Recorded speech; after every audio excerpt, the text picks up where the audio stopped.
এবার 20 জন ভোটার কংগ্রেসে যোগদান করলেন।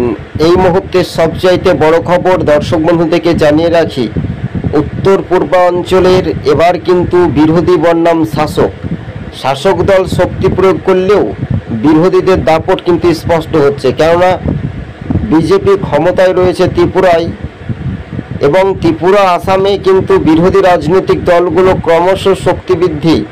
তবে ঘরের ছেলে ঘরেই ফিরল বলে এমনটাই মনে করছেন কংগ্রেসের রাজনৈতিক মহল। তবে পাহাড় ও সমতলের আগামী যে চিত্র সেটাই দেখা যেতে পারে। তবে এই বিষয়ে কতটা প্রভাব পড়তে পারে কংগ্রেসের এডিসি ভিলেজ নির্বাচন নিয়েও কিন্তু কংগ্রেস কতটুকু জোরালো আওয়াজ করতে পারে এটার উপর নির্ভরশীল করছে উত্তর পূর্বের রাজ্যে ত্রিপুরাতে এবার কি বিজেপিকে টেক্কা দিতেই শাসক বনাম বিরোধী রাজনৈতিক চর্চা। তবে কংগ্রেসে যোগ দিলেন 20 জন ভোটার।